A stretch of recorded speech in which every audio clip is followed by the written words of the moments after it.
Quality और consistent performance के लिए सिर्फ सिल्वर पंप्स एंड मोटर्स, नाम याद रखना। આજે સૌથી પહેલું કાઉન્ટર ધ્યાન પર છે તે છે ડોક્ટર રેડ્ડીઝ લેબ. નંબર્સ આવ્યા છે. નફો એમનો જુઓ 2.5% વધીને 1413 કરોડ થયો. આવક તમે જુઓ 15.9% વધીને આવી છે 8,358 કરોડ રૂપિયા. એબિટા તમે જુઓ તો એ 8.9% વધીને આવ્યા છે 2,298 કરોડ રૂપિયા. અને માર્જિન તમે જુઓ 180 બેઝિસ પોઈન્ટ્સ ઘટ્યા છે. સો બાકી બધા જ નંબર સારા છે, બસ એક માર્જિનમાં પ્રોબ્લેમ આવ્યો છે, જેના કારણે નંબર્સને ખરાબ ગણવામાં આવી રહ્યા છે. આજે ચાર્ટ્સમાં પૂરેપૂરું એક્શન પોસિબલ છે ડૉક્ટર રેડ્ડીઝ લેબ. કવન સર, કઈ રીતે જુઓ છો? ચાર્ટ્સ જોઈ લો. કવન, અત્યારે ફિલહાલ પોસિબલ છે ડૉક્ટર રેડ્ડીઝ લેબમાં આજે કોઈ ઘટાડો આવે, કારણ કે માર્જિન્સ ઘટ્યા છે. બાકી એકંદરે પરિણામ મ્યુટેડ, થોડા થાકેલા હોય એવું લાગી રહ્યું છે.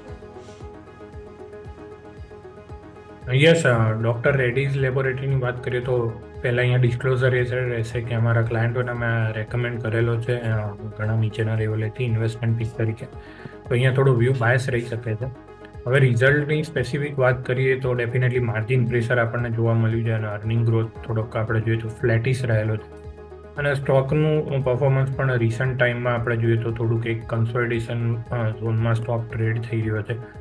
ઉપરમાં વાત કરીએ તો 1400ના લેવલે બે વાર ત્યાંથી આપણને કરેક્શન જોવા મળ્યું છે અને કરન્ટલી એક કરેક્શન પછી અત્યારે 1280ના લેવલે 200 ડે મૂવિંગ એવરેજ પર સ્ટોક અહીંયા આગળ પોઝ થયેલો છે. તો રિઝલ્ટ પહેલાં ઓલરેડી આપણને એક